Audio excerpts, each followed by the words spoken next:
Corporate news and commentary? Are you tired of CEOs telling you what to think, who to hate, and who to vote for? Well, welcome to the Rick Smith Show. We don't take orders from some boardroom, and we don't do focus groups or talking points. We don't work for them, and we never will. I'm Rick Smith, and I work for you. Join us daily at thericksmithshow.com and download the podcast and never miss a minute. It's time for the Rick Smith Show. Now, here is the voice of the working class, Rick Smith.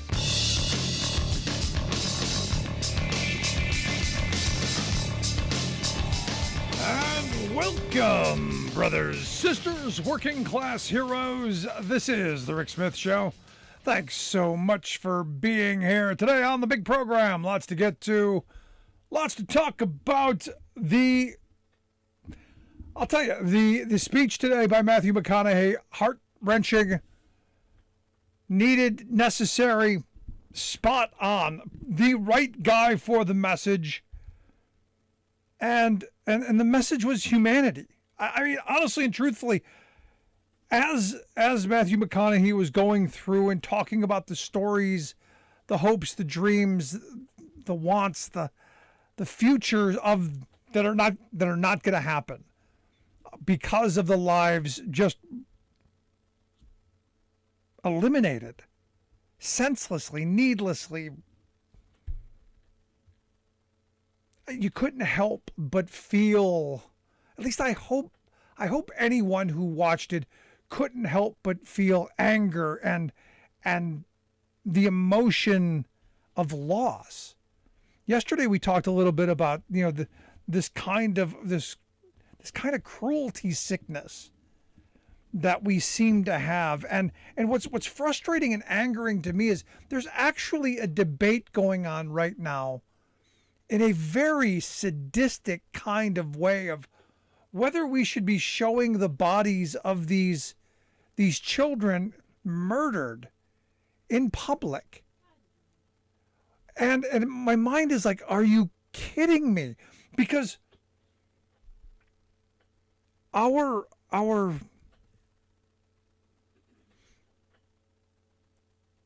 some would believe that we would be shocked by it. Some would believe that, we would be forced into action. I don't believe that. I believe it would cause more. I believe things would get worse. I believe that we're a society that's fairly sick right now. The misery porn mentality. Because as I watched that speech, I couldn't help but feel the emotion as he went through each of the children and talked about their hopes and their dreams and the conversations that he had with the family. I couldn't help but empathize. I couldn't help but put myself in that situation, imagining what if. Now, there are those out there who, see this as grandstanding. In fact, a Newsmax reporter, as Matthew McConaughey left the podium, asked, quote, and I quote, "Were you grandstanding just now, sir?" Now, look, I despise Newsmax, and I find everything that they do deplorable, despicable, and they should be nowhere near having the word news in any type of name. But this is expectable. I mean, this is what I expect from them. Going to report nothing on what was said. But I listened to, McConaughey's words, and, the idea of we got to start by making the loss of those lives matter. That stuck with me. There were words in there that stuck with me. And that out of all of this, and the thing is, every time one of these tragedies happen, it's the same thing. Will this be it? Is this time different? Will this time matter? Will this time make us move towards action? And what are those actions going to be? Look, I believe people should have the right to own and and bear arms. I do, as long as you're responsible, as long as you're not a lunatic. And yeah, I do think that there should be some caveat. Sorry, I'm not a believer in that there's an unfettered right to you being able to have whatever you want. I do believe that there's a right to gun control. Yeah, there is. And I believe that every person believes that. It's a matter of where we draw this line. And I think, Matthew McConaughey did go into this. We need to restore our American values. We need responsible gun ownership. And responsible gun owners go, yeah, we should have background checks. Yeah, we should have a longer waiting period. We shouldn't be able to buy a gun in the heat of an argument. We shouldn't be able to do things through backroom deals. I shouldn't be able to go to a supermarket parking lot and buy a gun just because, hey, I felt like it. There should be a system in place. Now, as he pointed out, we need background checks. We need to raise the minimum age to purchase an AR-15 to 21. He said we need a waiting period for those rifles. We need red flag laws. We need consequences for those who abuse them. He said these are reasonable, they're practical, they're tactical regulations to our nation, states, communities, schools, and homes. He said responsible gun owners are fed up with the Second Amendment being abused and hijacked by some deranged individuals. These regulations are not a step back. They're a step forward to a civil society and the Second Amendment. I agree with him. These are things that are sane and rational. Ultimately, though, we got to talk about the guns. And, what I saw Kyle Rittenhouse, the kid who shot and killed 2 people in Kenosha, Wisconsin. He put out a tweet of him firing a fully automatic weapon with the statement, come and take him, Joe. Big tough guy with a little squirrely voice. It's America. He's exactly the kind of person I don't know that should be able to get a gun like that. And as I was watching this little video of him, this little child firing this fully automatic weapon, I couldn't help but think, is this what the founding fathers imagined when they wrote the Second Amendment? Could they imagine a weapon like that in the hands of someone like him? Someone that immature? That kind of awesome power in those hands that could do such damage and rip through those little bodies in the way that McConaughey laid it out. Because in fairly, graphic detail, he talked about, the funeral directors and the people who had to deal with the bodies in the aftermath to give families funerals, and the extensive work that they had to do to prepare those bodies, because the bullets made these bodies unrecognizable. The one little girl they were able to recognize her by her green Converse tennis shoes. Imagine that. I don't need to see the picture. And yet we've got the Newsmax. We've got Newsmax saying, "Are you just grandstanding, sir?" Now, after the shooting, I had joked, and it wasn't a joke. I was being facetious. If we're not going to take the guns away, we should be arming our children with bulletproof vests. I was not serious. I was not serious by any stretch of the imagination. But yet Newsmax, let's go back to them. One of their hosts, a guy named Grant Stitchenfeld, whatever, NRA guy. He evidently has bought his child a ballistic shield to put inside the child's backpack. So their argument is, no, we don't need to ban AR-15s. We don't need to do anything on the gun front. We just need to give children backpacks with ballistic shields. I was joking. This was not a serious proposal. It is, however, in the Newsmax world. Can you imagine being that devoid of humanity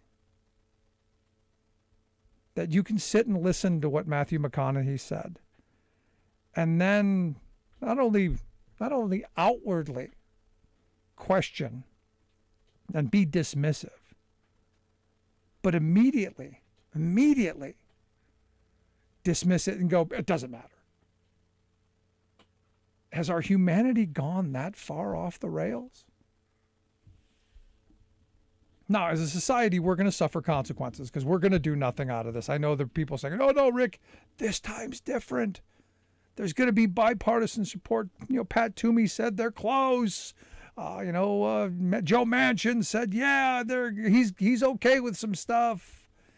There's talk of Cronin, and there's talk of this senator and that senator, and there's all this flapping of the gums. I predict you see nothing. It dies. But we tried. And if it is something, it's not going to amount to anything because we're not going to really address the real problem, which is these weapons of mass murder in the hands of people who want to do harm. Scary stuff. Especially when you've got almost half of Republican voters say, no, this is the price of freedom. It's the price of me having my toys.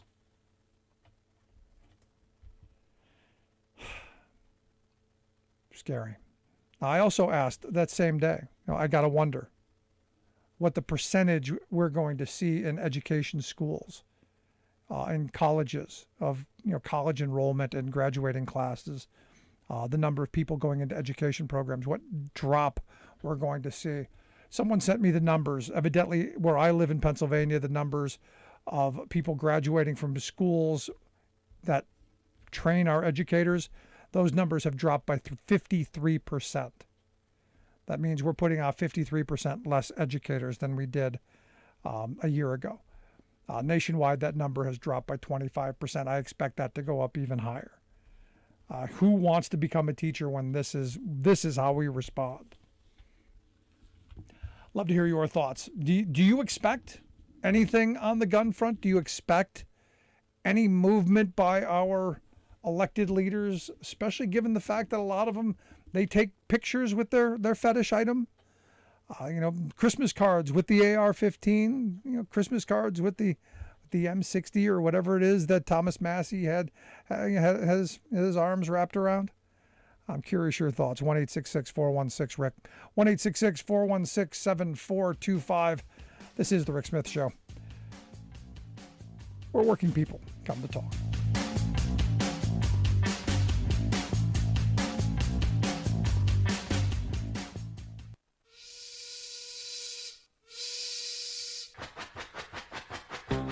If you're a fan of the show, you've heard our labor history in 2 segments, and you can hear them on the radio pretty much anywhere in the U.S. Labor history has never been more important than it is right now. So here's what we'd like you to do. Tell a teacher. Tell a teacher that labor history is important and that they can get digestible 2-minute lessons that are absolutely free. Free to download, free to use, free to share. Tell a teacher to go to thericksmithshow.com/history and help us put labor back where it belongs, in the classroom. Generations of American workers fought, bled, and died to build the American way of life. It's our job to keep their stories alive. Go tell a teacher that we're here to help them do just that. Find us at thericksmithshow.com/history today.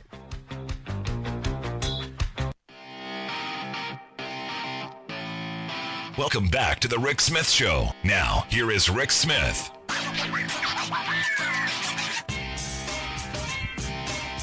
So almost as if it's right on time, because, hey, we need a diversion. Need a diversion, all right. Evidently more than 6,000 people are heading to the U.S. through Mexico, another caravan. And look, the hearings are coming up. We've got the gun stuff coming up. need the diversion, and this is where the F channel, this is where all of the right wing is going to send their anger. Let's go to the phones. We've got Stephen in Chicago on line 1. Stephen, how are we today? I'm doing pretty good, Rick. How are you, man? I'm hanging in there, brother. Yeah, well, so I'm gonna hit like two points of yours. I heard you talking about not wanting. You were against showing the pictures of the bodies of the kids. Now I'm no morbid kind of dude, but honestly, like I just remember my father telling me the story of Emmett Till. Yeah, that was a different society, Stephen. Yeah, no, I get that. I'm 50, so I get that's a different society. But at the same time, I try not to be, too much with the shock value and anything like that. But honestly, I have a 9-year-old, and I'm sick of it, man. I really am. I'm glad there's only a few days left in school.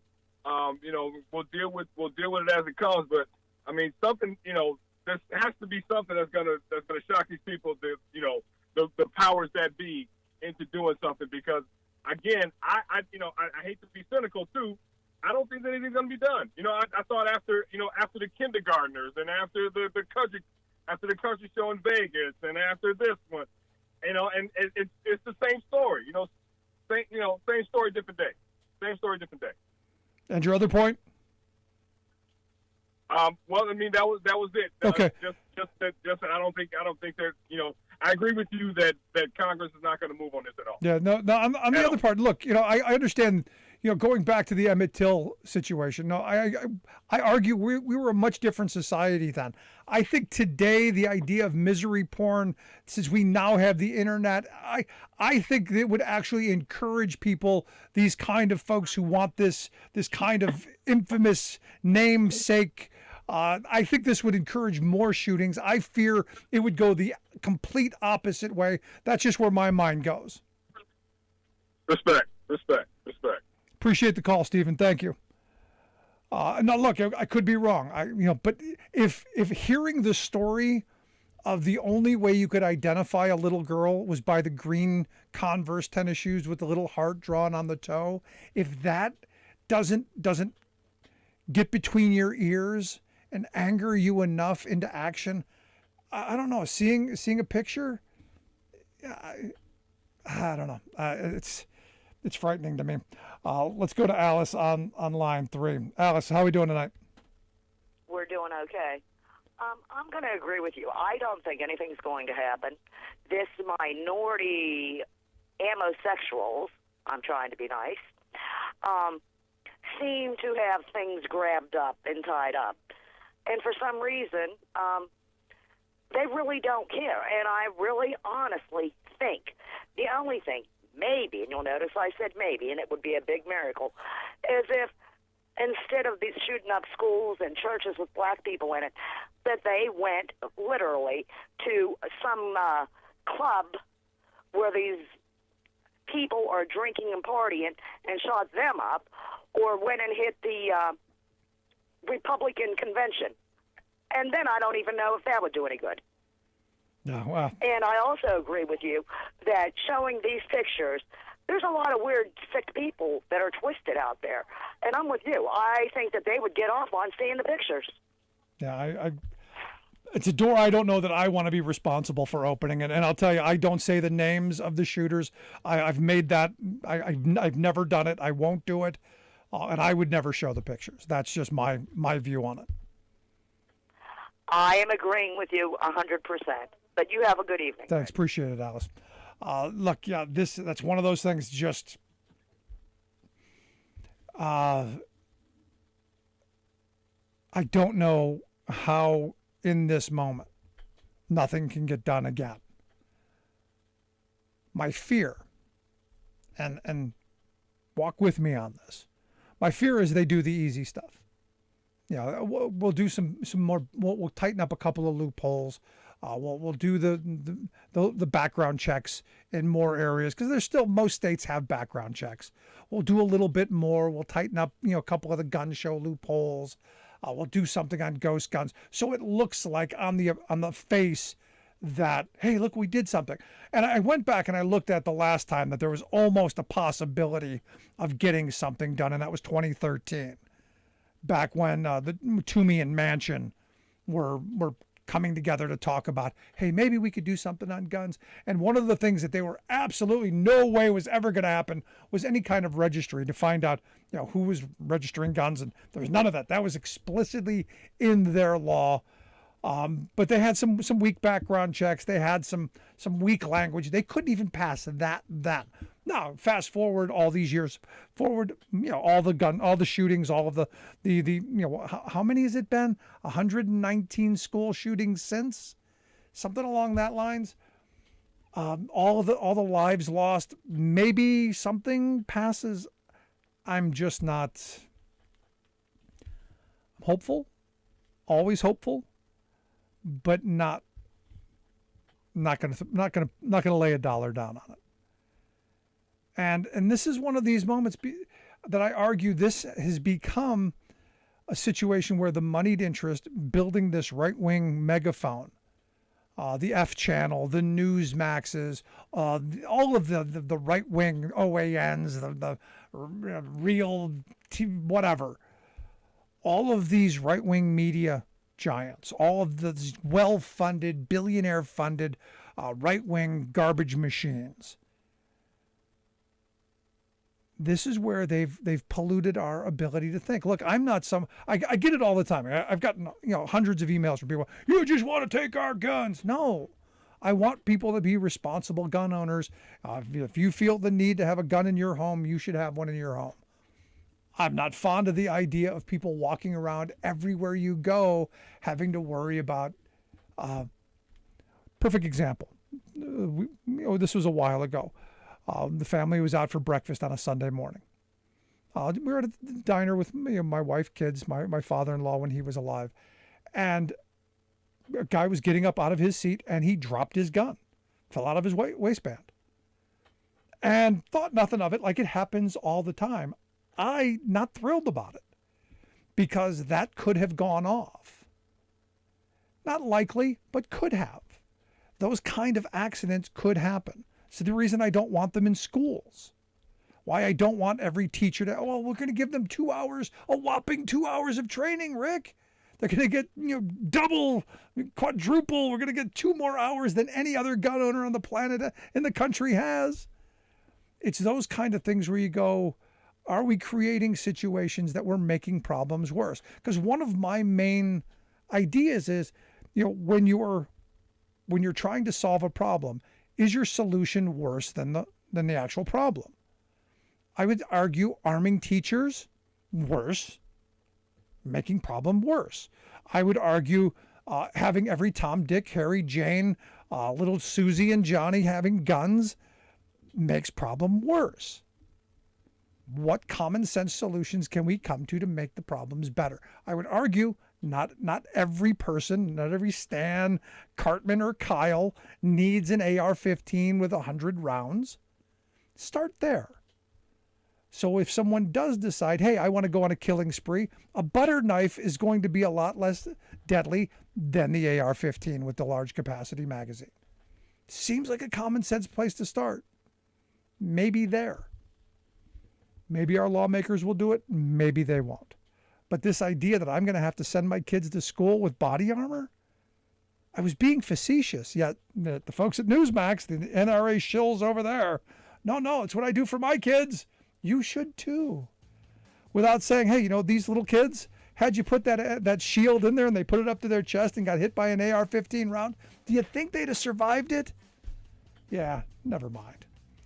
Gonna take a quick break. If you missed any portion of the program, remember, download the podcast wherever you get your favorite podcasts, or just go to thericksmithshow.com. Quick break, right back.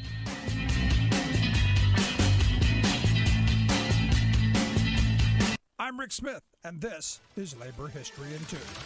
On this day in labor history, the year was 1912. That was the day Boston Carmen of Local 589 voted to strike. Workers had been fighting to organize for years. They now demanded union recognition. In the months before the strike, union representatives had attempted to meet with management with no success. The president of the L, in the days before it was called the T, went so far as to summarily fire 282 employees, claiming the need to maintain discipline. Incensed at the union-busting maneuver, workers walked off the job in the early hours of the morning. They began cutting trolley ropes, smashing train windows, and removing handles on controller boxes. In an effort to bust the strike, management formed a company union. They also brought in over 700 professional strikebreakers and provided housing for the scabs. Over the course of several weeks, dozens of strikers were arrested on charges that ranged from calling strikebreakers scabs to trumped-up felony charges. AFL President Samuel Gompers visited the picket line in a show of solidarity. Area labor unions provided financial and legal support. The union filed charges with the State Board of Arbitration. They argued management had caused the strike by firing hundreds of workers for union activity and coercing workers against joining the union. Once the board confirmed the union's charges, the governor and mayor both pushed for resolution. As well, Boston's Central Labor Union threatened a general strike. Union recognition finally came on July 28th, and the first contract was signed a year later.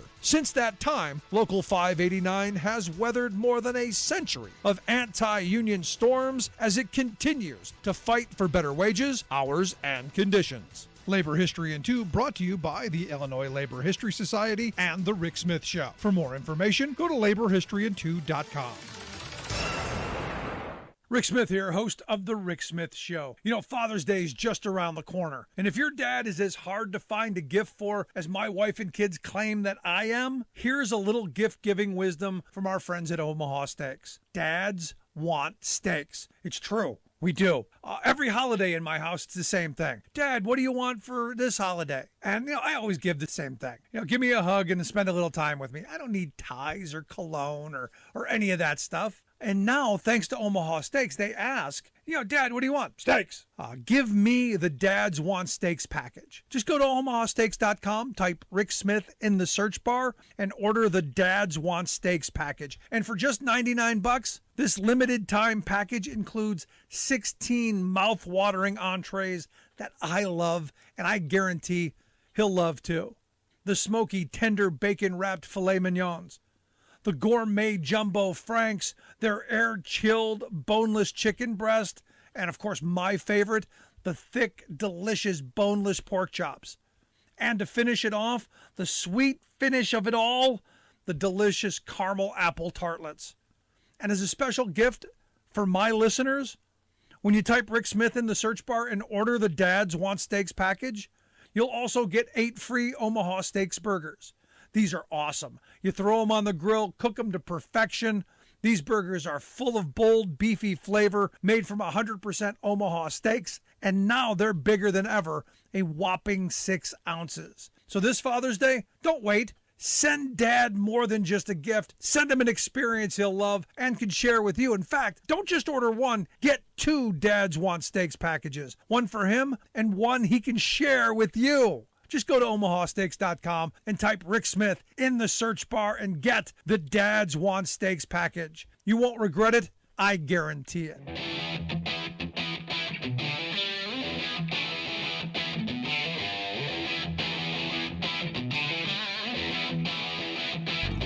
Welcome back to the Rick Smith Show. Now, here is Rick Smith. So some interesting news. Our trade deficit has dropped by 19% to only, $87.1 billion?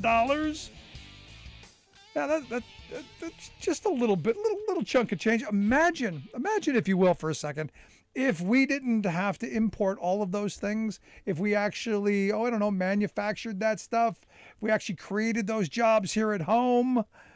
Imagine, walk with me, if you will, for a bit. If we had that kind of productive capacity where we didn't have to rely on China so much. And yet what's interesting is you got people going, we should get rid of all the tariffs so that China can continue to flood our markets and drop all of their overproduction here, because somehow they believe, which is interesting, that this will stop inflation, which is kind of just dumb. Anyway, here to share some thoughts on our trade deficit and will dropping the tariffs, as Biden is being pressured to do, will it help with inflation? I've asked our good friend Scott Paul to come share some thoughts. Scott is the president of the Alliance for American Manufacturing, AmericanManufacturing.org, their website. Scott, thanks for taking time for us. Hey, Rick, it is good to be with you as always, sir. So is that a good thing? It's down 19% to only $87.1 billion, down from the high of $107.7 billion.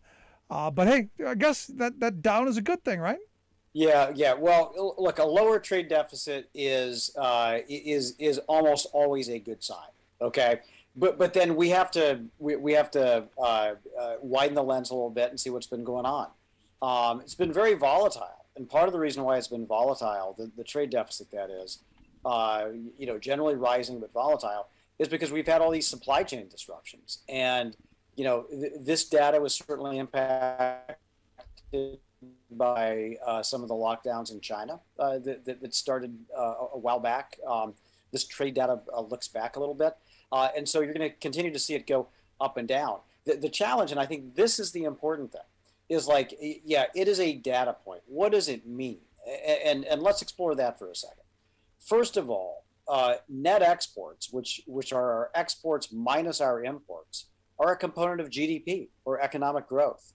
And so if we have a trade deficit, that is contributing to downward pressure on our GDP. That's not a good thing. We want a growing economy. Number two, it represents either domestic production that has been displaced, and so job opportunities that have been lost, or actual jobs that have been lost, which is also not a good thing. And number three, and I think this is important for the Biden-Harris administration agenda, is that one of the things that this administration says it wants to do is to secure our supply chains and revitalize manufacturing, particularly in new areas like electric vehicles, lithium-ion batteries, clean energy. Well, if you look at the data, it's not happening yet, and so we've got a long way to go, both to change A, corporate behavior, B, the economics of this, and C, the policy, before we can bring that trade deficit down and have a true kind of industrial revitalization in all of these new industries in the United States, right? No, the good news yesterday that I talked about was Ford is talking about, they're going to, in Avon Lake out in Lorain County, Ohio, 1,800 jobs making the next generation of electric vehicles. That's a good thing. Now, I said that while the Republicans in that state came out in full force and took credit for it, I would argue that's because of the Biden administration and the Biden policies to encourage domestic production, and talking about, the electric vehicles and batteries and all of that production being done here, and the economic incentives that they're putting along with it. Yes, you are 100% right about that. None of these decisions are made in a vacuum. And policy impacts all of these decisions about where to locate production. And it was very easy to make that choice to locate production in China or other countries, and some companies certainly continue to do that. The choice with respect to electric vehicles is weighted towards the United States precisely because of the policy. And it's come about in a couple of different ways. Number one, for pickup trucks, whether they're electric vehicles or combustion engines, there's a 25% tax on tariff on imported pickup trucks that's been in the law for decades. And so that's one of the reasons why you see a lot of Fords and Chevys, F-150s and Silverados and what have you. And you don't see as many American-made sedans, right? Okay, there's a reason behind that. It's because there is a 25% tariff on the pickup trucks, but not on those sedans. Number two, you have the provisions of the recently renegotiated United States-Mexico-Canada agreement, or what we used to call NAFTA, which had been terrible. Well, it did get an upgrade. And in order to get duty-free treatment, and we know that our supply chains are integrated in North America, the vehicle has to be more made in North America than it was before. So that means there's going to be more jobs in the supply chain. And a lot of the value added has to come from facilities where they're paid a living wage. And I think that's important too, because not too many of those exist in Mexico, but a whole lot of them do exist in the United States. And then finally, it's building out the supply networks for lithium-ion batteries, for vehicle charging networks, and everything else, and just creating that manufacturing ecosystem in the United States. And this administration is definitely committed to doing that. So policy is contributing to some of this. Obviously, consumer demand. I mean, we've seen the F-150s, the electrified version, fly off the shelves, right? I mean, they can't make them fast enough. But I think all of that is important in the understanding that we can have these big factories in the United States, but it does take some policy to get us where we want to go. Yeah, I would love to get one of the Ford Mavericks. From what I understand, those little trucks, they're a game changer at this point. I think like $22,000 for a brand new, hybrid pickup truck. Yeah. But you can't. Good luck getting one. Yeah. Because again, we haven't built out the productive capacity yet, and this is why I think more American jobs, more domestic production, and again, why I think these tariffs are so important. So let's unpack this a bit, because I've had a bunch of people, Scott, say, well, our supply chains are broken. We need to tear down the barriers. Let all of that protective stuff be damned, because we need stuff now, Scott. We can't wait. We can't worry about those job things. People have needs. Baby formula, Scott. Yeah. I tell you what. So tariffs are not a significant factor in any of the shortages or price increases that we've seen. And I'll explain why. The tariffs on steel, the tariffs on other Chinese products were put into place in 2018. Well before any inflation popped up. Inflation started popping up in 2021. Okay, and so if these tariffs were inflation-inducing, we would have seen it a lot sooner, right? We would have seen it in 2019. We would have seen it in 2020. We just did not. It did not show up until 2021. Removing the tariffs as well aren't going to get goods to us any faster. It's not like that if you take down a tariff on a product that all of a sudden when you click a button it's going to get here any faster. It's just not. That's not the way it works at all. And in fact, if you were to take off some of the tariffs, it might ironically create more demand, and then the prices would go up. They wouldn't go down. And so it's simple laws of supply and demand. But here's what it would do. We would lose any of the leverage that we still have with China in order to deter worse behavior. I'm not even going to pretend like China's going to do things better. And I think you and I agree on that. Right. They're just not. But it is a deterrent for China doing worse things, I think. And I think that's important. And then the other reason is that if you're a domestic producer, if you're someone thinking about locating a factory, and those tariffs are in place, it tilts that decision in many cases towards the United States or towards a country other than China. Okay, if you take those tariffs away, that shifts back because of all the subsidies that they're going to get from the Chinese government, the environment that they can exploit, the workers who can be exploited, and all of that stuff. And we don't want to match that. That's not who we are. We're not about a race to the bottom. And so, but some of the multinational companies that want to engage in that, it's going to send a signal to them that it's going to be okay to source from China, and that you don't have to look for other sources. So I think it would be a terrible, terrible mistake to reduce or eliminate the tariffs on Chinese products or on steel or aluminum, because it's not going to get goods any faster. And it's not going to get to things that are driving inflation. It has nothing to do with gas prices, has nothing to do with the infant formula situation that we're experiencing, has nothing to do with the cost of airline tickets. Tariffs don't have anything to do with any of that stuff. It's about supply and demand kind of just being out of whack, and they're not playing a role at all. And as we come out of the pandemic, different spending habits. And that's right. People shifting their spending habits in different directions. Of course, things are going to change, and there's going to be some some frictional problems. We're in a weird spot that history is, at least not in my lifetime, we have ever seen. You're listening to the Rick Smith Show. We're here with Scott Paul. Scott's the president of the Alliance for American Manufacturing, talking about China and the trade deficits, also the tariffs. If you've got a thought, question, comments, give us a call, 1-866-416-RICK, 1-866-416-7425. Also, make sure you check out their website, AmericanManufacturing.org. We'll get links out on social media. You can check that out. Now, you brought up China, and China is becoming much more aggressive. In fact, I was just reading a story before airtime of how the Chinese in the South China Sea evidently threw some nasty aluminum and some flares and stuff at an Australian fighter jet, Right. warning them, bad on you for flying near any of our islands, and taking a much more muscular position. I guess they've done it to the Canadian Air Force. They're taking a much more outward muscular position in the world, and this is kind of the last battlefront I think that we're going to have any kind of leverage in. Does this matter? This behavior matters a lot, Rick, and it matters for a couple of different reasons.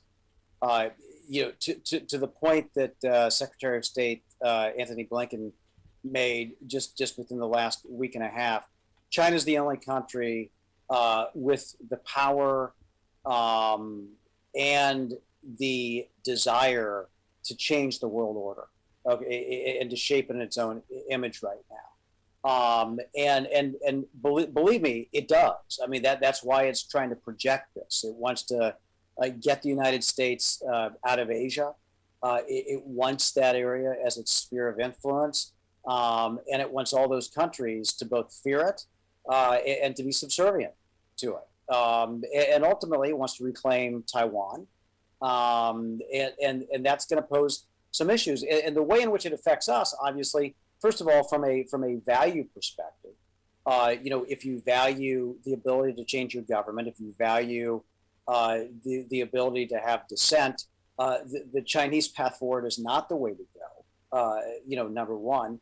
Number two, if you do value the ability to have trade, and I think you and I both agree that it can be good, with the right rules, you certainly don't want the Chinese government's version of that, which is they win and everybody else loses, okay, other than the global companies that are willing to go along for the ride with them. And unfortunately, there's a bunch of those.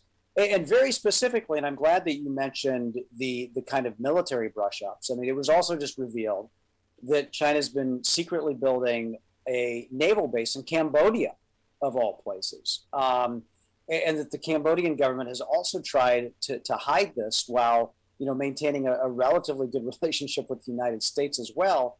And this is problematic because that whole area, the South China Sea, the Straits of Malacca, that's where a lot of commerce goes to and fro. And so if we value resilient, secure supply chains, that presents a huge, huge challenge, not only to the United States, but to our democratic allies in Asia and in Europe as well. So it should be very concerning.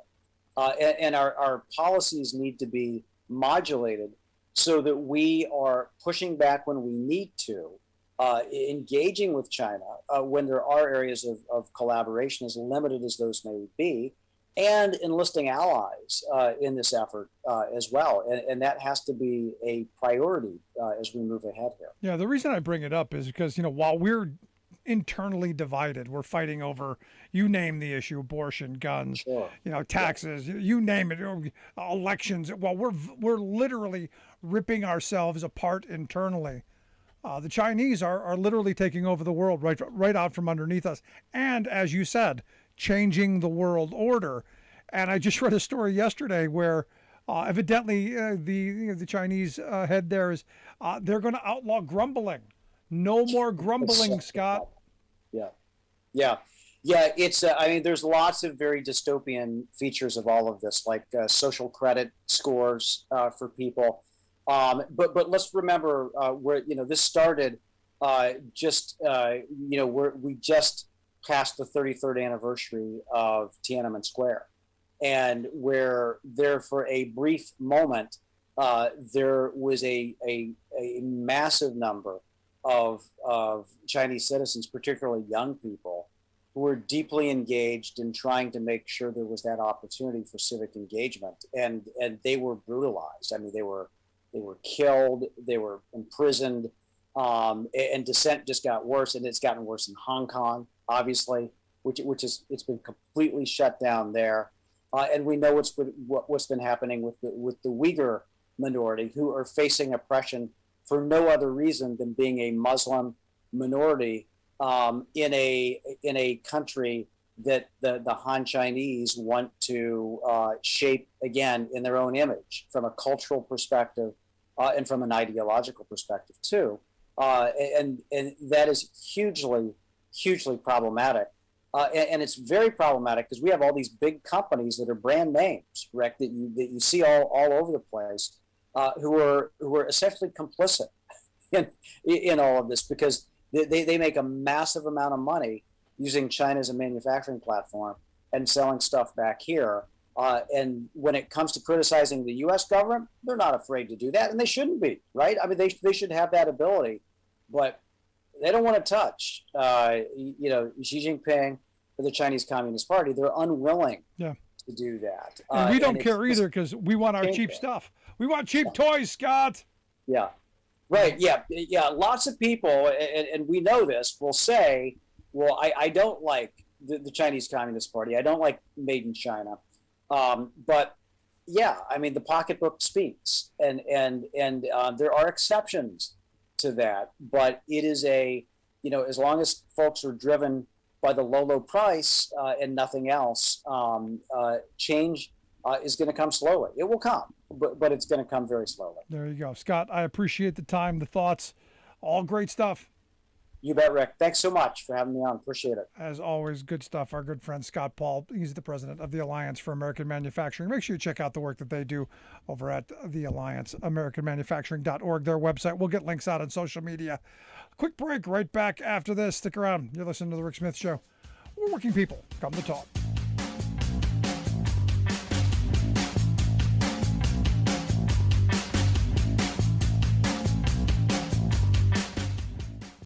I'm Rick Smith, and this is Labor History in 2.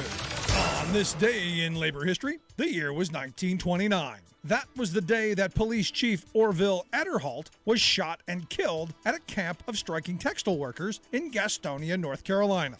The textile mills had fallen on hard times in the late 1920s. During World War I, demand for cloth for uniforms had sent the industry booming. But at the end of the war, orders dried up. Then, to make matters worse, new fashion trends had women wearing shorter skirts, further cutting demand. In response, the mill owners at the Lorry Mill began what was called the stretch out. They laid off numerous workers and demanded that those who remained worked faster without raising wages or, in many cases, cutting workers' pay. The National Textile Workers Union recognized that these conditions made it an ideal time to begin organizing in the South. The Lorry Mill was the largest in the state. On April 1st, 1,800 workers went out on strike. The company responded by evicting strikers from company housing and hiring deputies to harass picketers. As tensions escalated, Police Chief Adderholt, along with some of his officers and company-hired guns, went to a workers' camp. When Adderholt was shot and killed by an unknown person, the police arrested dozens of strikers. 16 eventually stood trial, but no one was convicted. Then, in September, Ella Mae Wiggins, a popular speaker who wrote songs for the strikers, was shot and killed at a workers' rally. The union lost its fight, and North Carolina remains one of the lowest unionized workforces in the nation. They labored in the textile factory. Labor History in 2 brought to you by the Illinois Labor History Society and The Rick Smith Show. For more information, go to laborhistoryin2.com.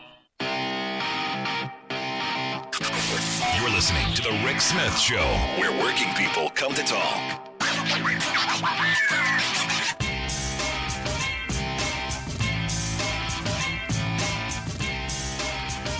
I look at our trade deficit, and Scott's right. The number, while good, it came down a little bit.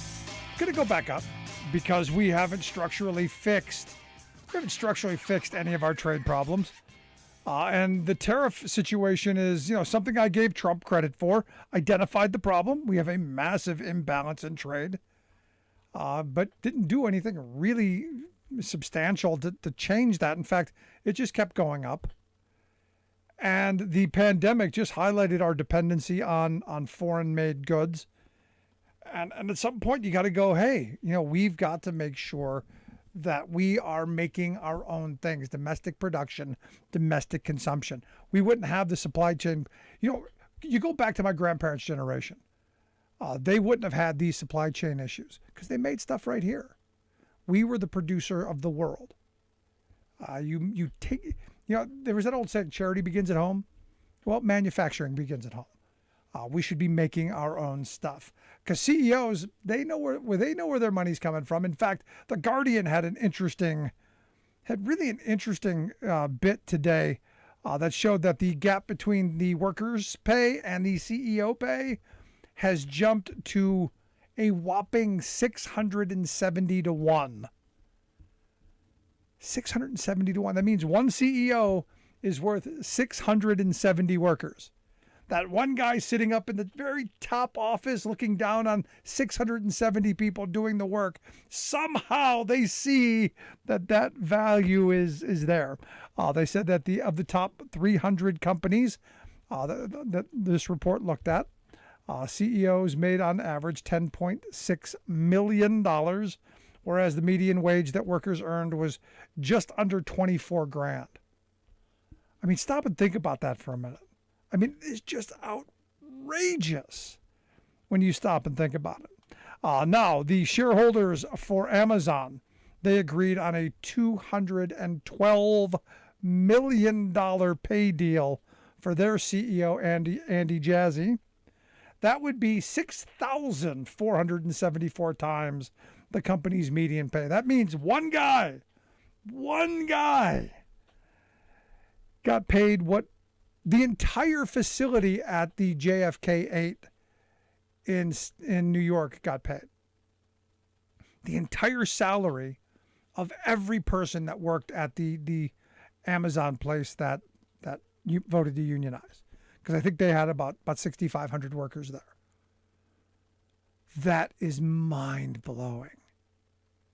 When you stop and think about it, absolutely mind-blowing. And I don't know how you justify it.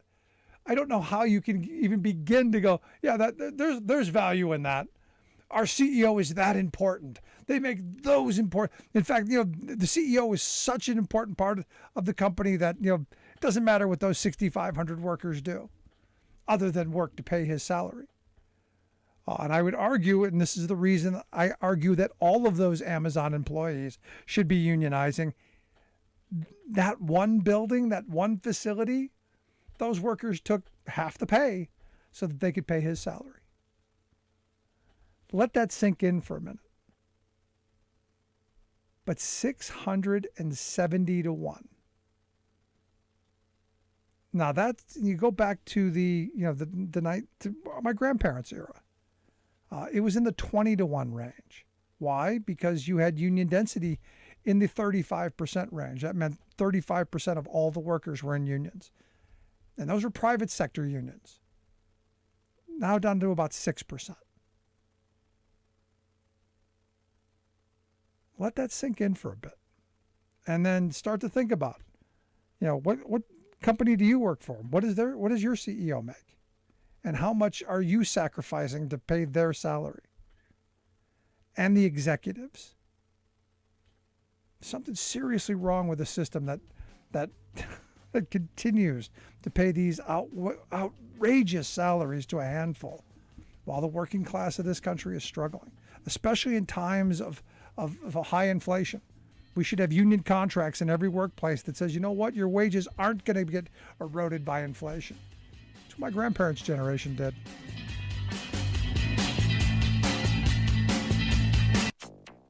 get your stuff in order, get ready for hurricane season. While we were out, hurricane season kicks off on both coasts with Alex and Agatha.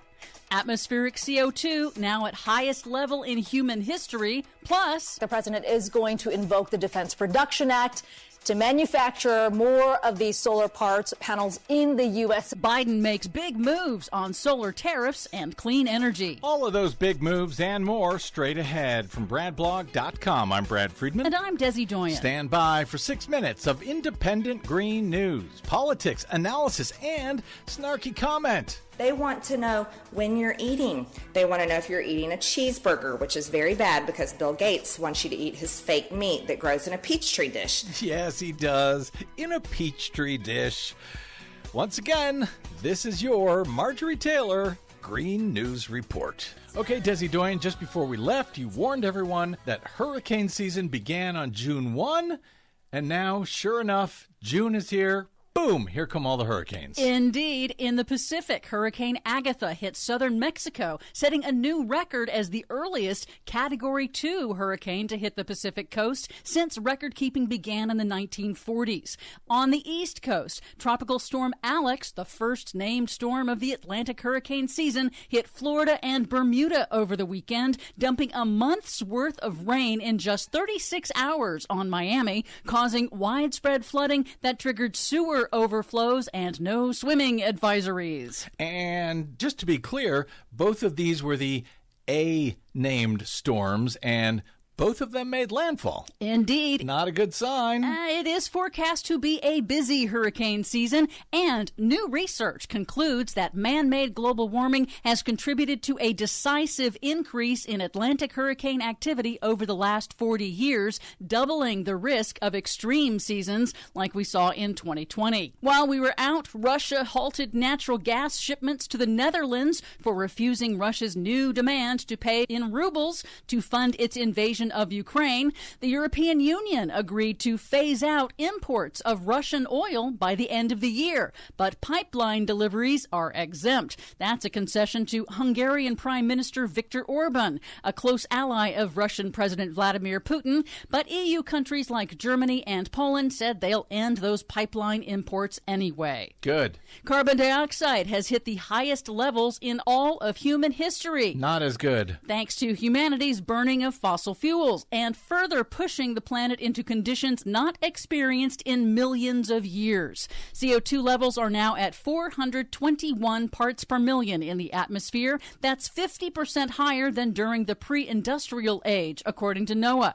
There's now more CO2 in the atmosphere than at any time in at least 4 million years. CO2 is a primary driver of human-caused global warming and is already causing severe consequences. 421 parts per million? Yes. I'm old enough to remember when everyone was terrified that we would hit 400 parts per million. And humanity is putting ever more CO2 into the atmosphere every single year.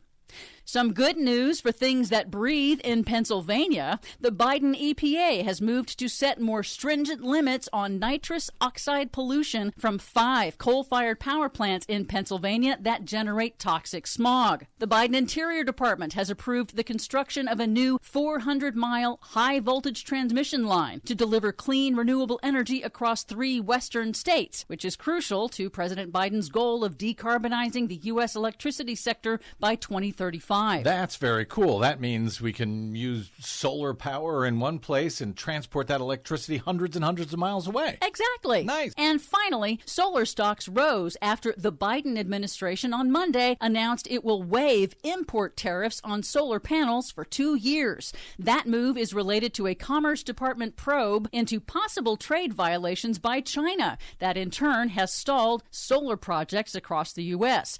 The Commerce Department is investigating whether China is dodging U.S. restrictions by dumping below-cost solar components into other Southeast Asian countries that then sell into the U.S. In a separate move, Biden also invoked the Defense Production Act to expand U.S. manufacturing of solar components, insulation for buildings, electric transformers for grid stability, and clean tech like electrolyzers and fuel cells. Biden also moved to increase domestic production of of super efficient, energy-saving, all-electric heat pumps. That was the brainchild of author and activist Bill McKibben. On a recent broadcast, McKibben said accelerating the switch to heat pumps undercuts Russia's energy blackmail by saving energy. Anything that we can do to get even a few million homes off that gas before next October is a big blow to Putin. Nice. Well, I'm glad that's finally happening at least. We ought to leave town more often.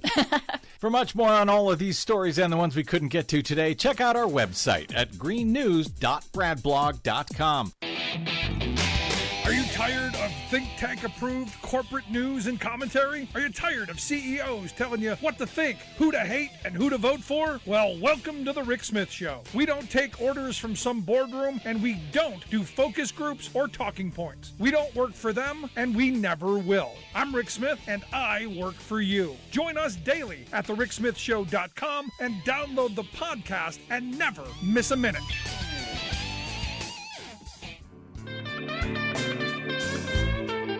Welcome back to the Rick Smith Show. Now, here is Rick Smith.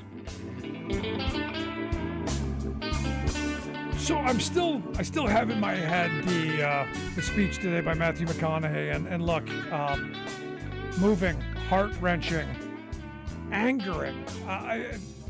And I got to tell you, as I watched his 22-minute speech, the thing that I'm still stuck with is the ending, that Newsmax reporter shouting at the end, "Were you grandstanding just now, sir?" If that's me, I got to tell you, I turn around, I think I go back and I smack him, which is why they do this. This is why the outrage machine, this is why they exist, to demean, to demoralize, to tick me off. I think that's part of this, to change the story.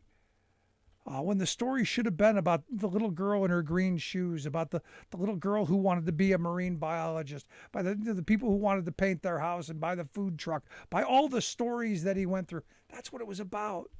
And all of the lost opportunities and the lost lives. Horrible and tragic. And sadly, I still don't believe anything's going to come out of this. But again, I've been jaded by horrible tragedy after horrible tragedy, and learned behavior of nothing gets done. But maybe I'm wrong, and I hope I'm wrong. And here to share some thoughts on, hopefully I am. I've asked my good friend Carrie Pennebaker to come talk with me. Carrie is a gun violence survivor, a DNC representative, and a treasurer of the DNC Black Caucus. Carrie, thanks for taking time for us. Thanks for having me on again. I look at that speech today that McConaughey gave, and I got to tell you, I was nothing but moved by it.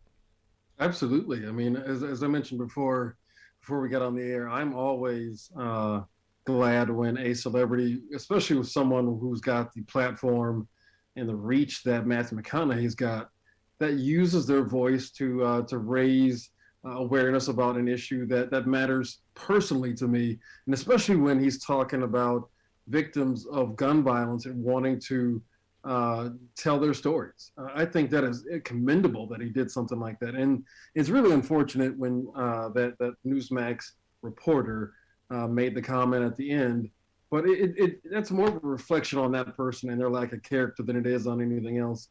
But again, I'm very glad that Matthew McConaughey raised the voices and stories and said the names of the victims of the Uvalde mass shooting and talked about the young girl's green shoes. I mean, it is when you really think about gun violence, I mean, people often talk about the issue in terms of statistics only. Those numbers don't bleed like our family members did. So he humanized the issue, helping to put a face and an item along with the name and the story of a unfortunate 10-year-old girl who was shot and killed in a place where she should have been. She was in the right place at the right time. Unfortunately, the gun was in the hand of someone who shouldn't have had it. No, and you're right, because I think back to, some of the things that he was talking about, and it's, the hopes and dreams of these children that, sadly, are never going to happen. And I couldn't help but think of my own kids, and, throughout, times when I've seen these tragic things, and, as you were talking there, my mind immediately went to when we visited the Civil Rights Institute down in Birmingham, Alabama, where they have the personal effects of the 4 little girls who were killed during in the 16th Street Baptist Church bombing. And there were the personal items in this thing, and almost made me cry, because they were things that my own daughters would have had on them at any time at that age. So that connection to things, immediately that's where my mind went. Right. I mean, and in her case, the way he told the story about how those green shoes, because they were her favorite and had the heart on the toe, was the way that they were able to identify her body. That's gut-wrenching. That's heartbreaking. And many families had to identify the body based on DNA. Could you just imagine that, though? Your child being massacred in their classroom, and the only way that you can identify the bodies by having to give a DNA sample. That's how badly damaged those young bodies were from those assault weapons. I mean, that is tragic, and it says a lot about how far we have fallen as a country, that we can't, or at least we haven't so far made a big enough difference to prevent these kinds of tragedies from reoccurring. And yet one of the talking heads on that station, Newsmax, his brilliant idea was, something I had shouted out, since we're, facetious, in a facetious manner. Hey, we might as well just give kids, flak jackets. He's like, no, let's get them ballistic shields for their backpacks. Yeah, like somehow that's going to help. Right. So they want to do everything else but deal with gun violence. They want to talk about whether it's bulletproof backpacks or having kids wear flak jackets, or like Ted Cruz talked about, having one entrance only. Or, I mean, they want to turn the school into a prison, but they don't want to prevent people from having access to guns who shouldn't have them. They don't want to have policy in place that's going to reduce this kind of carnage, but yet they want to put our children in real harm's way, dress them as if they were in a war zone, all while telling them they can't read certain books, though, right? I mean, it is mind-boggling that these people are in positions of power. And that to me is a stark reminder of why folks need to go out and vote. It is unfortunate that we need to talk about the issue of gun violence prevention in the same breath as going out to vote. But you can see how feckless these elected politicians are, who are doing nothing to prevent these kind of tragedies from reoccurring. So if they aren't willing to do the right thing, then we need to replace them, get someone else in those seats who are going to make sure that we can actually keep our children and our community safe. Now, you brought up the story of having to use DNA to identify the bodies, and man, I just can't even begin to imagine. Couldn't either. Now, there's my talk. mom and I were talking about this earlier. We were at my son's 8th grade graduation tonight, and she and I were talking about the Uvalde shooting, and she says, I cried for a week, and then just thinking about her grandson, my son's graduation, just how much horror those families have to go through. They will never see an 8th grade graduation. They're never going to get married. There's no prom. There's no acting up. There's no being a kid anymore, because we as a country have at least some of us have decided that we'd rather be defeatists and think that we can't do anything to fix it other than make our kids cosplay like they're in a war zone. That is heartbreaking, and I simply don't accept that. Now, I'm with you, but where I was going to go with this is there are some who are now saying we need to show those pictures. We need to put those out and somehow in the memory of Emmett Till, because that changed the moment. We need to show those pictures because there are some who believe that this might shock us awake. I don't believe that this would shock us awake. I actually believe it might even make things worse, because I don't believe we're the same society. I'm curious what you think.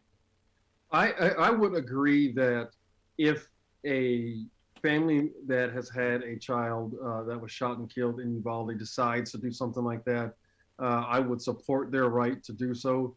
I have been a part of those conversations where fellow gun violence survivors were going to show the pictures of their loved one's body as it lay shot and riddled with bullets.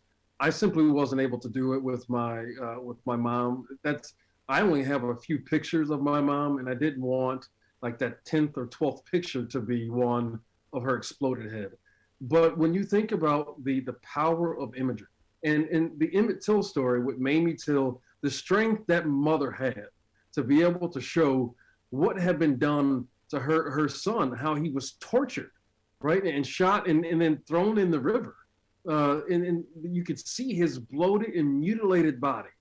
And it showed people that you can't just talk about this. You can't turn a blind eye to this because people are dying from it. That white supremacy is dangerous and it can kill. And you need to see what it looks like. And the same thing holds true here.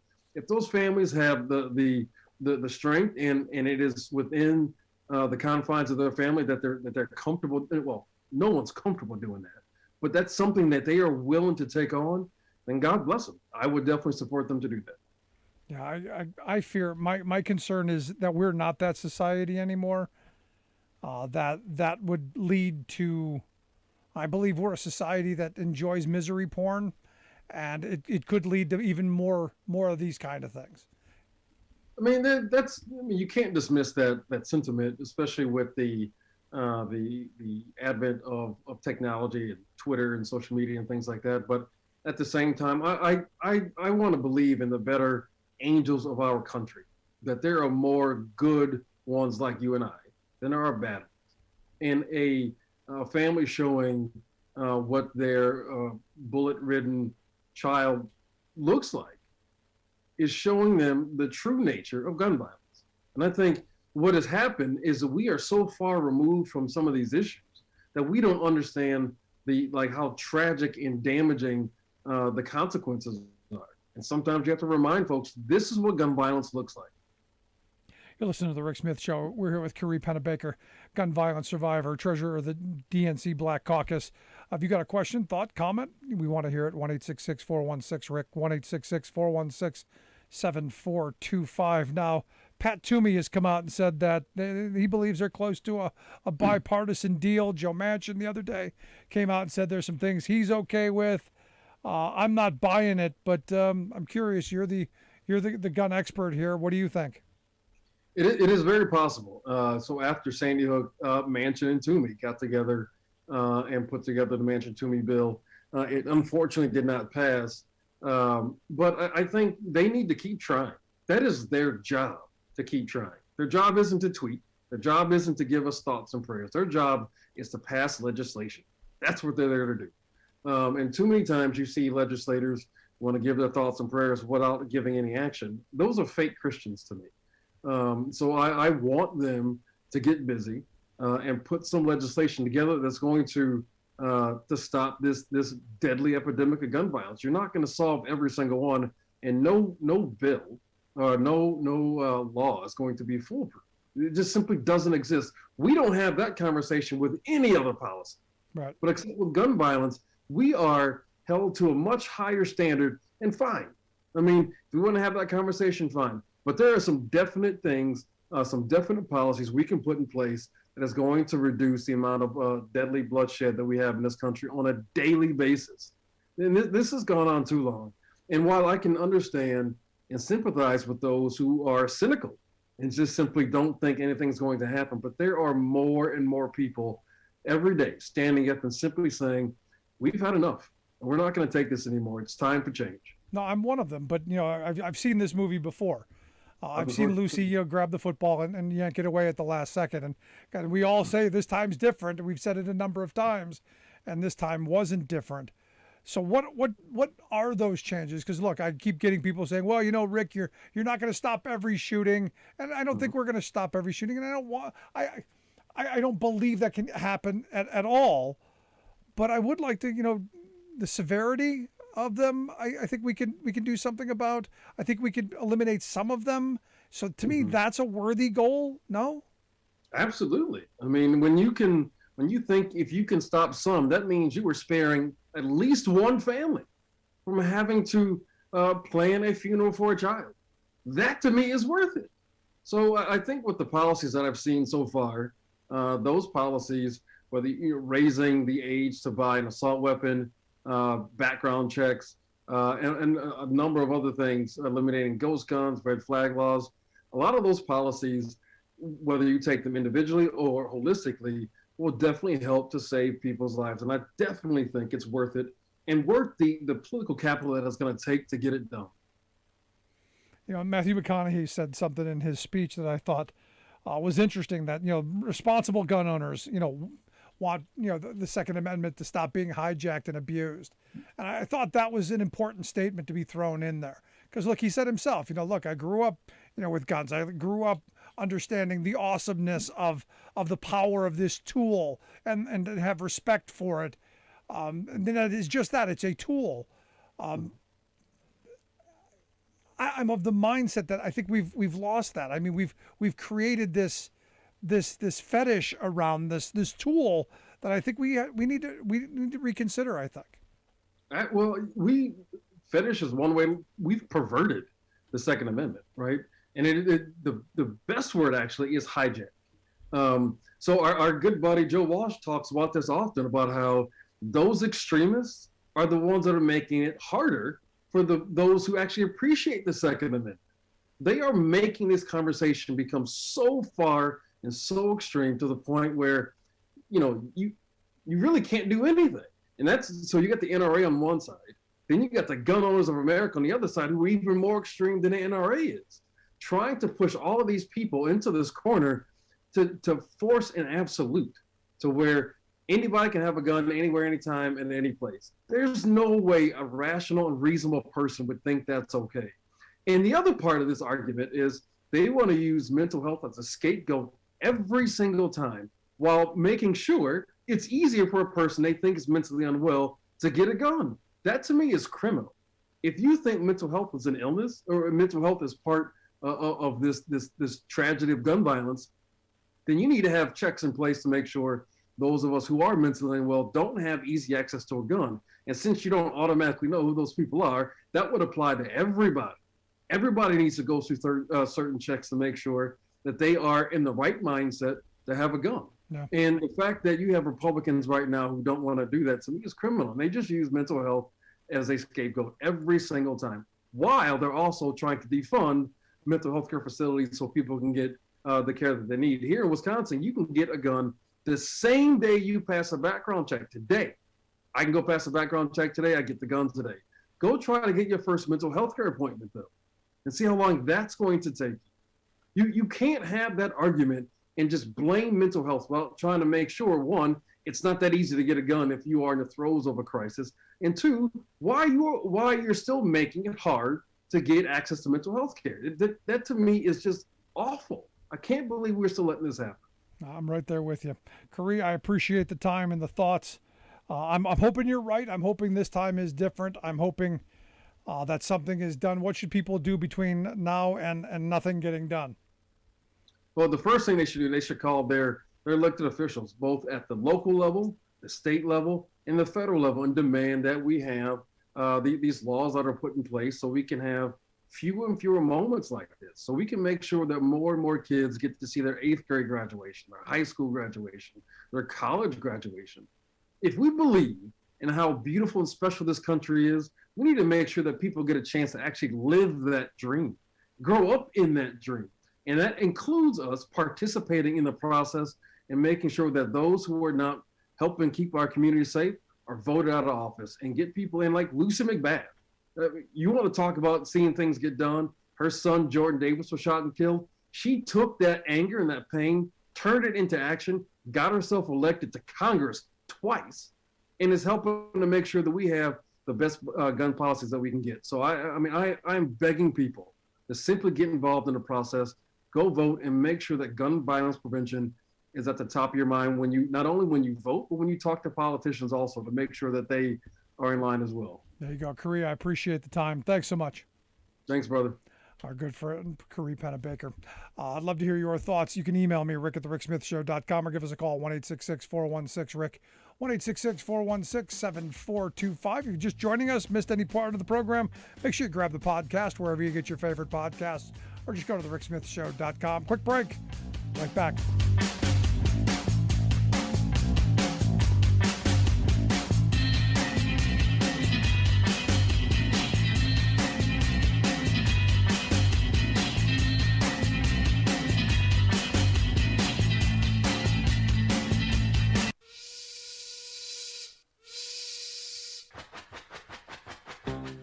you're a fan of the show, you've heard our Labor History in 2 segments, and you can hear them on the radio pretty much anywhere in the U.S. Labor history has never been more important than it is right now. So here's what we'd like you to do. Tell a teacher. Tell a teacher that labor history is important and that they can get digestible 2-minute lessons that are absolutely free. Free to download, free to use, free to share. Tell a teacher to go to thericksmithshow.com/history and help us put labor back where it belongs, in the classroom. You know, generations of American workers fought, bled, and died to build the American way of life. It's our job to keep their stories alive. Go tell a teacher that we're here to help them do just that. Find us at thericksmithshow.com/history today.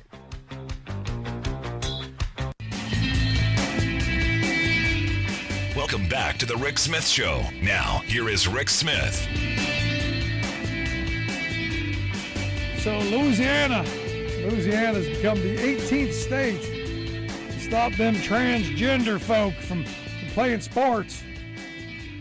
No more transgenders playing those girly sports in Louisiana. The Democratic governor there chose not to veto or approve the bill, so it became law. Now, Ohio, my former state, they're about to take up their transgender sports bill, because this the most important thing that can happen right now. This one's a little different. Evidently, as I'm reading this, Senate Bill 132, this is going to mandate that, I guess on command, you're going to have to prove, I guess, by physical exam, drop and trowel, internal exam, and I guess I'm guessing DNA tests as well. All this for high school sports. Interesting. Now, I struggle with this because I've always been someone who thinks sports are something that competition, something that there's got to be a better way to deal with this situation than this. There's got to be another way than causing this kind of division, because it's going to get uglier. And I remember a story years ago, right when this became an issue, and I had a funny moment thinking about it. My daughter played, my oldest played on a travel basketball team years ago. And I was sitting in the stands listening to the parents behind me, go on about how we don't want men in the women's bathrooms, because it had just become an issue. And they were saying some of the just most vile stuff. And at the end the game was over, one of the women came out of the women's room, and I'll be honest, she looked like a man. She was 6 foot something, very, very slender, very masculine build. Short hair, baseball cap, jeans, T-shirt, look like a guy. And I, just to be the smart guy, said, hey, men aren't supposed to be going to the bathroom in the ladies' rooms. And, she took offense. And I said, I thought you were a guy. Sorry. Can you prove it? I was joking to prove a point. Ohio is now going to make a law. But again, what I thought at the time, kind of joking, since they were being so crude and so outrageous that, I'm not better, we're better than that. I was proving a point. My former state of Ohio is now going to take as potentially law that if you want to play a sport and someone challenges your gender, you're now going to have to drop trowel. You're now going to have, can you imagine teenage girls having to go through? Wow. What are we becoming? Very interesting times. And yet, we have no other problems. This seems to be the most important thing. I guess if you live long enough, we can just abuse you in other ways. Scary stuff, folks. Love to hear your thoughts. Email me, Rick at thericksmithshow.com. Right back after this.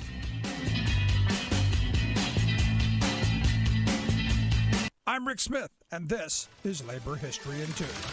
On this day in labor history, the year was 1929. That was the day that Police Chief Orville Adderholt was shot and killed at a camp of striking textile workers in Gastonia, North Carolina. The textile mills had fallen on hard times in the late 1920s. During World War I, demand for cloth for uniforms had sent the industry booming. But at the end of the war, orders dried up. Then, to make matters worse, new fashion trends had women wearing shorter skirts, further cutting demand. In response, the mill owners at the Lorry Mill began what was called the stretch out. They laid off numerous workers and demanded that those who remained worked faster without raising wages or, in many cases, cutting workers' pay. The National Textile Workers Union recognized that these conditions made it an ideal time to begin organizing in the South. The Lorry Mill was the largest in the state. On April 1st, 1,800 workers went out on strike. The company responded by evicting strikers from company housing and hiring deputies to harass picketers. As tensions escalated, Police Chief Adderholt, along with some of his officers and company-hired guns, went to a workers' camp. When Adderholt was shot and killed by an unknown person, the police arrested dozens of strikers. 16 eventually stood trial, but no one was convicted. Then, in September, Ella Mae Wiggins, a popular speaker who wrote songs for the strikers, was shot and killed at a workers' rally. The union lost its fight, and North Carolina remains one of the lowest unionized workforces in the nation. They labored in the textile factory from early morn till close. Labor History in 2 brought to you by the Illinois Labor History Society and The Rick Smith Show. For more information, go to laborhistoryin2.com. Rick Smith here, host of The Rick Smith Show. You know, Father's Day is just around the corner. And if your dad is as hard to find a gift for as my wife and kids claim that I am, here's a little gift-giving wisdom from our friends at Omaha Steaks. Dads want steaks. It's true. We do. Every holiday in my house, it's the same thing. Dad, what do you want for this holiday? And, I always give the same thing. Give me a hug and spend a little time with me. I don't need ties or cologne or any of that stuff. And now, thanks to Omaha Steaks, they ask, Dad, what do you want? Steaks. Give me the Dads Want Steaks package. Just go to omahasteaks.com, type Rick Smith in the search bar, and order the Dads Want Steaks package. And for just $99, this limited time package includes 16 mouth-watering entrees that I love, and I guarantee he'll love too. The smoky, tender, bacon-wrapped filet mignons, the gourmet jumbo franks, their air-chilled, boneless chicken breast, and of course my favorite, the thick, delicious, boneless pork chops. And to finish it off, the sweet finish of it all, the delicious caramel apple tartlets. And as a special gift for my listeners, when you type Rick Smith in the search bar and order the Dads Want Steaks package, you'll also get 8 free Omaha Steaks burgers. These are awesome. You throw them on the grill, cook them to perfection. These burgers are full of bold, beefy flavor, made from 100% Omaha steaks, and now they're bigger than ever, a whopping 6 ounces. So this Father's Day, don't wait. Send Dad more than just a gift. Send him an experience he'll love and can share with you. In fact, don't just order one. Get 2 Dads Want Steaks packages. One for him and one he can share with you. Just go to omahasteaks.com and type Rick Smith in the search bar and get the Dads Want Steaks package. You won't regret it. I guarantee it.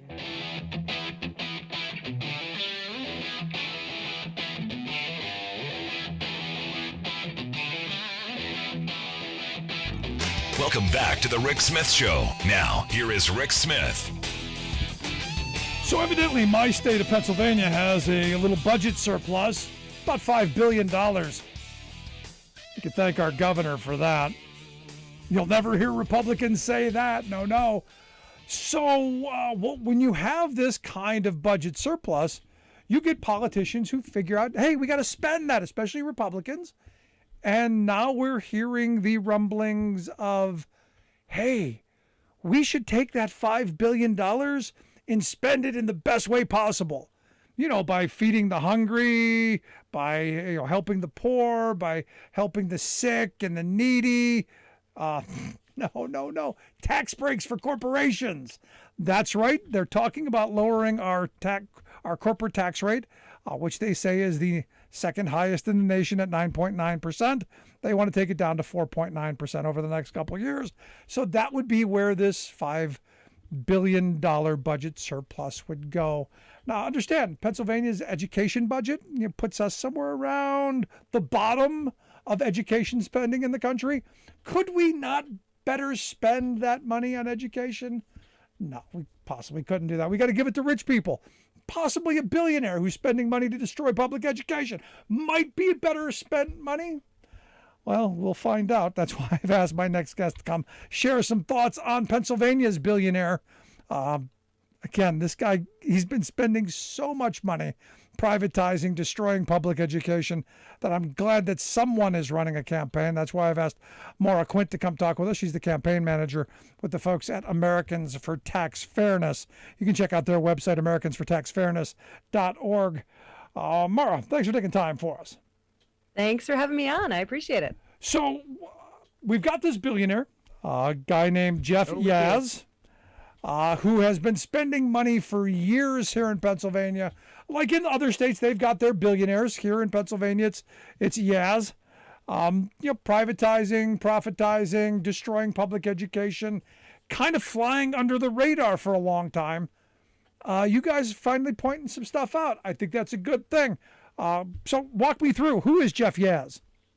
Yeah, he is the richest person in Pennsylvania. I mean, a lot of the billionaires, they like to be really flashy. They like to, try and buy things like Twitter or something. But Jeffrey Yaz, he likes to keep a low profile and just very, very quietly do things like spend $30 million in the 2020 election cycle. He likes to very quietly try to buy up politicians. And like you said, he's very, very focused on defunding our public education. Pennsylvania is actually 44th in the nation. You said we were near the bottom. We're pretty near the bottom there in terms of how much we spend on public education. But for Jeffrey Yaz, that's like too much, apparently. We should be spending less. We should privatize schools. We should absolutely be going to war with teachers' unions. That's something he believes in.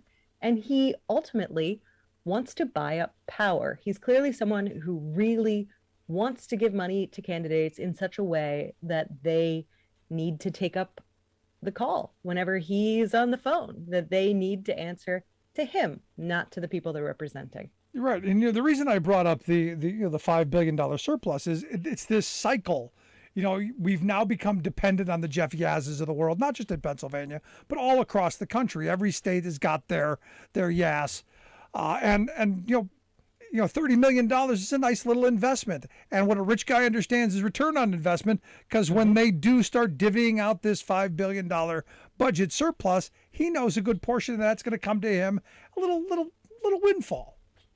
Yeah, well, he is the major donor to Club for Growth PAC, and their whole thing, they love to defund education, but they also really love to push tax cuts for the rich. It's for some reason, these billionaires tend to love to advocate for additional tax cuts to the wealthy. So exactly as you're saying, when we have this surplus, we have this tremendous opportunity to invest in the actual people in this state who need help. They would rather make sure that they have purchased politicians and can push for instead that sort of money just going straight back into their pockets, which of course they then don't spend. They just hoard it. They just like to have more. It's just another fun little zero at the end of something that they'll never ever use or see, but it's a game and they're playing with our lives. Yeah, well, it's the 1980s, isn't it? The one with the most toys wins. Exactly. Greed is good. That kind of stuff. Right. It is absolutely fueling all of this, and it is infuriating. And Yaz in particular has been able to do it really, really quietly. And he's not just funding Pennsylvania candidates, which he's doing tons of that, but he's gotten money in a lot of other states too. I mean, he's looking at this from a federal perspective. He's given money to Ted Cruz. He's given money to Lauren Boebert, if you know who she is. She's a particularly gun fetish Barbie. Yeah, exactly. Who loves to go on and on about, the illegitimate election and all of that sort of nonsense. And that's actually like, there's a picture of her on his pack. Like, real proud of that one right there. That's who he is trying to channel money into and where he wants to exert power. I love the fact that you guys are on social media, and I think the left doesn't do enough of this, going after and exposing people like Yaz, and I love the hashtag tax that Yaz. My friend Morris Pearl, he's tax the rich. He's got the book. I love the tax that Yaz. I love that. It's right there. We had to use it. I know some people want to add a hole at the end, which I'm not against, but try and keep it a little bit clean here. But yeah, it's great fun. I mean, we have to, though. We have to do things that are catchy. We got to be grabbing people's eyes and attention, because it is so easy to miss all of this, right? Like, it's all happening in this sort of side area, and it's very hard, I think, for people to necessarily pay really close attention. They're dealing with too much. I mean, people are working nonstop. They have families. There's a ton of people who are laden with all sorts of medical problems now at this point and are just overwhelmed. And so, nobody has time in their incredibly stressful days to go about researching which billionaires are buying up which elections. And so we want to be doing that work, and we want to be putting it out there and putting the information out there in ways that are really accessible and visible and people can just grab a hold of and use, because, we have to. Yeah, I want people to take a look at the video, and we'll get links out on social media, but you can also go to AmericansForTaxFairness.org. You're listening to The Rick Smith Show. We're here with Maura Quint. She's a campaign manager for Americans for Tax Fairness, AmericansForTaxFairness.org. If you're on Twitter or any social media, check out the hashtag TaxThatYaz, and you can put the hole at the end, too, if you want, just to see what that's gotten us. But, here's the thing. We're seeing you brought up Musk at the beginning. And Elon Musk seems to be on this campaign to make billionaires a little more friendly, because it's using billionaires as a pejorative is a bad thing, evidently. And no, the reality is they do bad stuff, like destroy public education. They use their outweighed power to push policy and use government in ways that benefit themselves at the detriment of the rest of us. We've got to be pointing this stuff out. And while they're trying to reimagine what billionaires do, sorry, not all billionaires make us happy. In fact, they push policies that make my kids' opportunities much worse because they're trying to enrich themselves or push an ideological agenda. We've got to point that stuff out. Absolutely. I mean, ultimately, they're banding together, right? The billionaires are in it together. Even if they're kind of sniping at one another, they're still pulling in the same direction.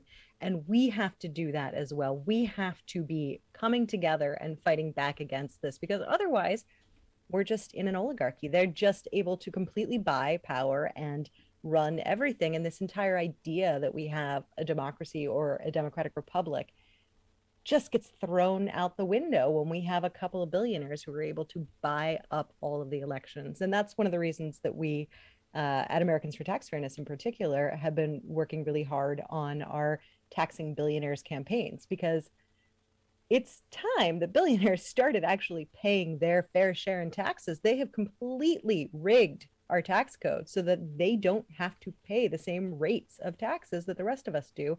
We need to start taxing them at much higher rates, because we also need to reduce their buying power, basically, when it comes to what they like spending it on. Yep. And that's senators and congressmen. It's buying democracy, because we have the best democracy money can buy.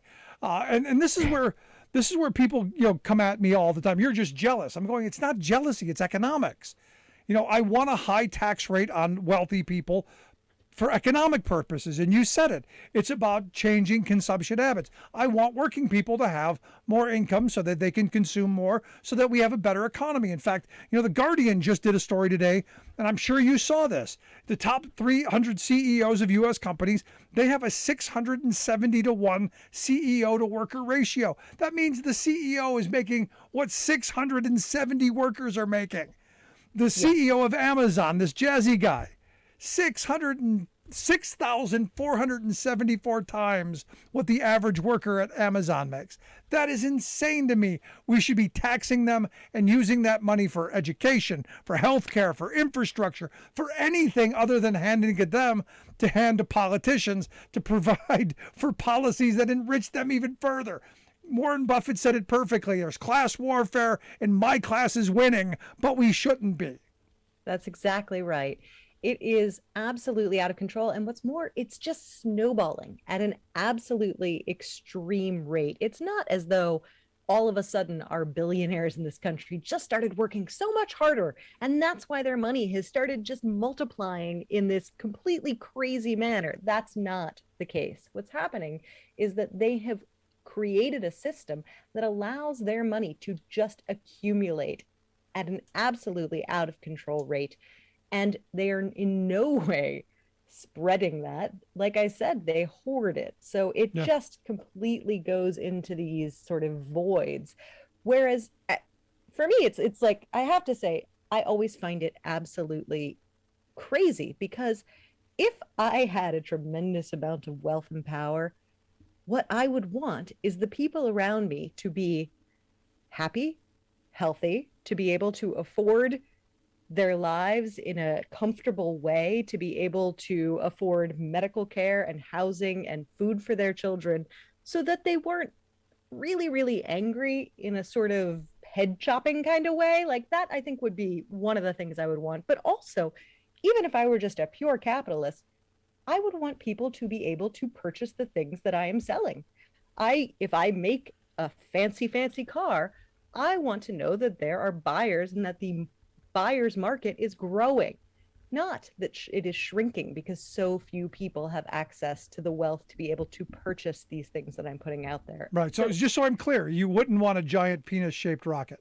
The thing is, you could still have one. There's still plenty. They can have the penis rocket. Go ahead. It's fine.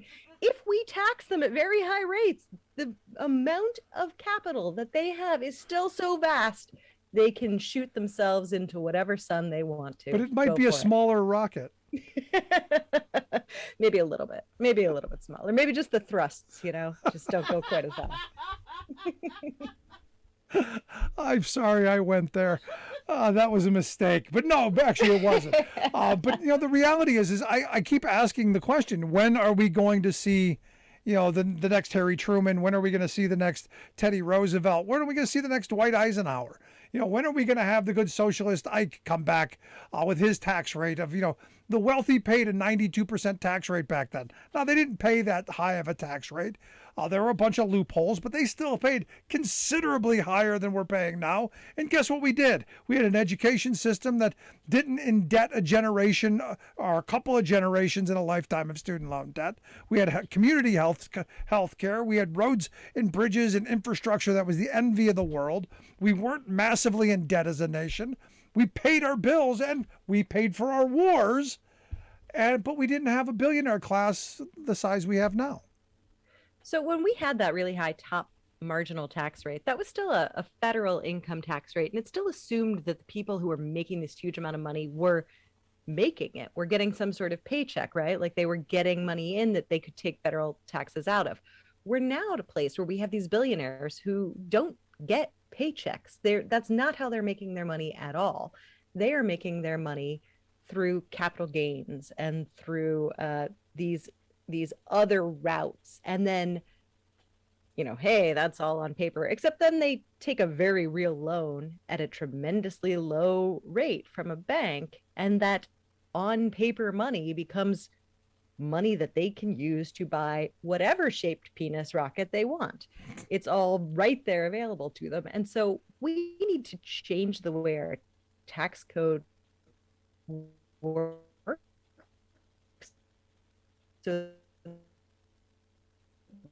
we are starting. I think we're losing you.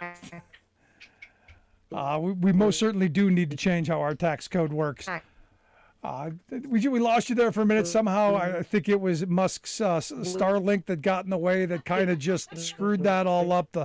I think it's maybe even the Russians who are jumping in the middle of all of our signal. But to your point, Mara, how I see this going on is we need to have a much higher tax rate so that they pay their rate, and we need to, as Mara was saying, we need to change the way we're taxing people.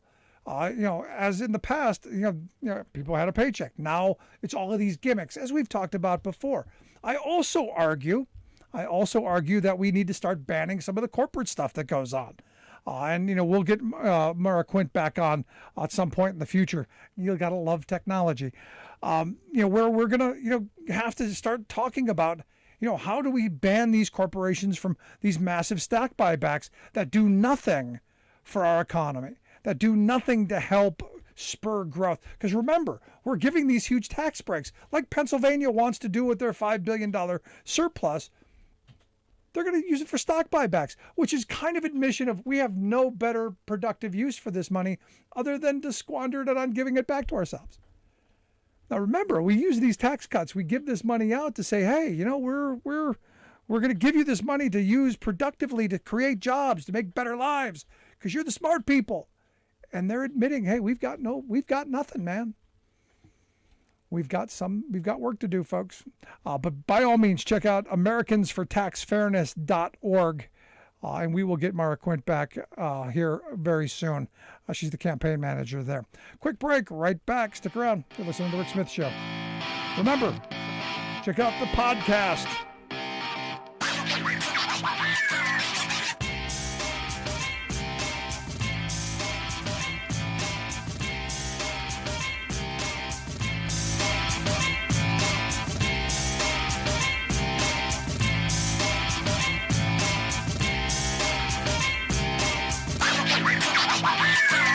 Rick Smith here, host of The Rick Smith Show.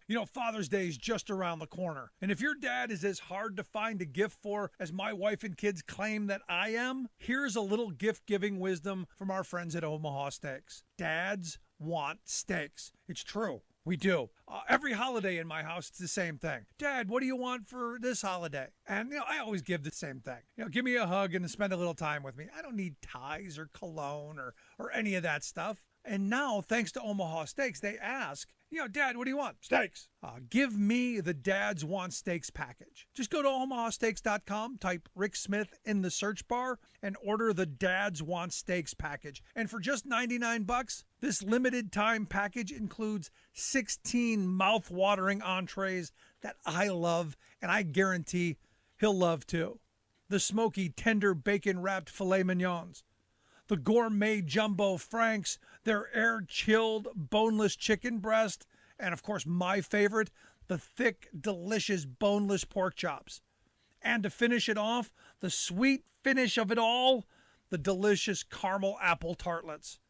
And as a special gift for my listeners, when you type Rick Smith in the search bar and order the Dads Want Steaks package, you'll also get 8 free Omaha Steaks burgers. These are awesome. You throw them on the grill, cook them to perfection. These burgers are full of bold, beefy flavor, made from 100% Omaha steaks, and now they're bigger than ever, a whopping 6 ounces. So this Father's Day, don't wait. Send Dad more than just a gift. Send him an experience he'll love and can share with you. In fact, don't just order one. Get 2 Dads Want Steaks packages. One for him and one he can share with you. Just go to omahasteaks.com and type Rick Smith in the search bar and get the Dads Want Steaks package. You won't regret it. I guarantee it.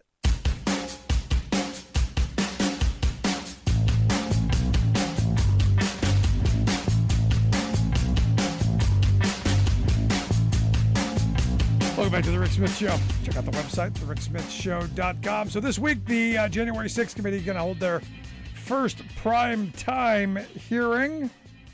I'm hoping this is going to bring some information. I'm hoping this is going to change some narrative. I'm hoping this is going to awaken some eyes. I'm hoping this is going to,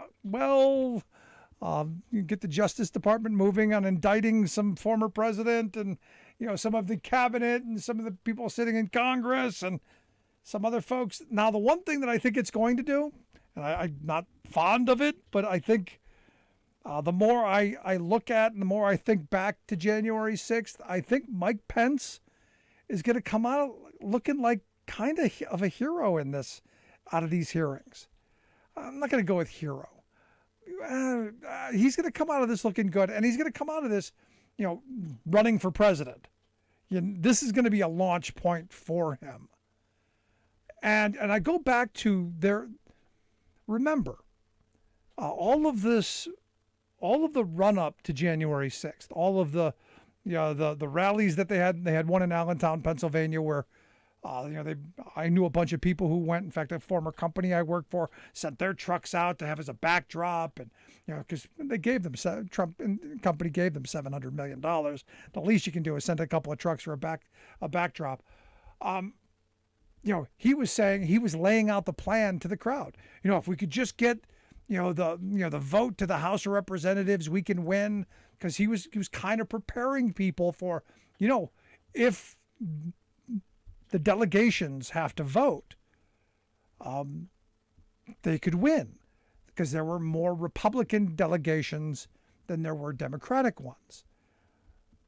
For instance, Pennsylvania had more Democratic representatives, but in the House, you only get one vote as a state. So it didn't matter if all, 18, representatives were Democratic, it's one vote. So there were more states that had, had more representatives that were majority Republicans than Democrats. So they knew if they could get it into the House, they could win. But that meant you had to stop the certification. Thus, the January 6th Stop the Steal rally. I said from the beginning, the whole scheme, the whole push to the Capitol, the whole riot, all of that was a planned thing. They planned to do that because it was a precision attack. It was done with military precision. They went in all the entrances at the same time. It was bang, bang, bang, bang. They left them virtually unguarded. Didn't go too far, didn't do too much damage, but caused chaos. Pence was locked in a parking garage platform.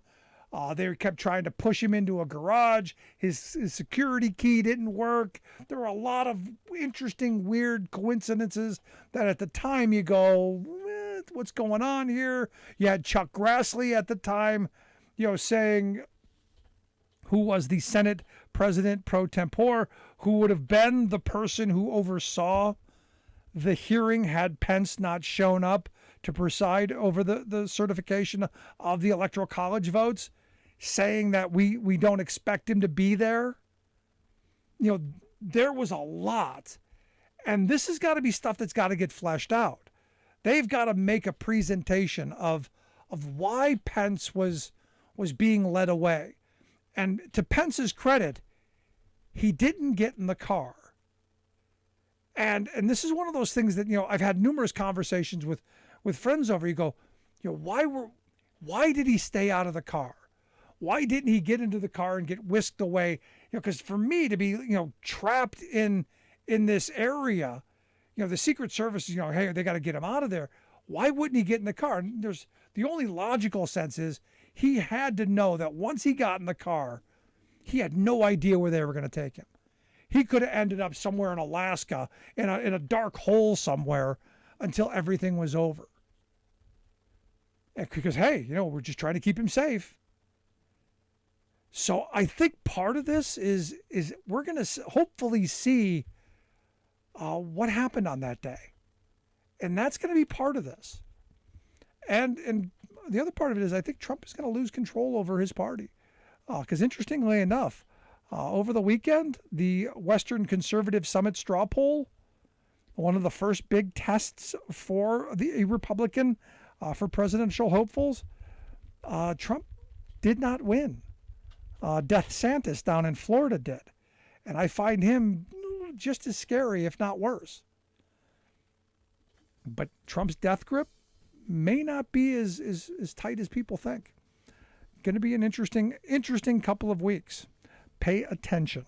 We will be broadcasting Thursday's program in its entirety live as much as we can. If you missed any of today's program, get the podcast.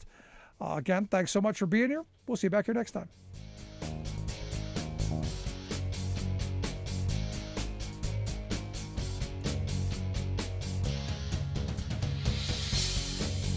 You've been listening to The Rick Smith Show. Email Rick at rick@thericksmithshow.com. Until next time, this has been The Rick Smith Show, where working people come to talk.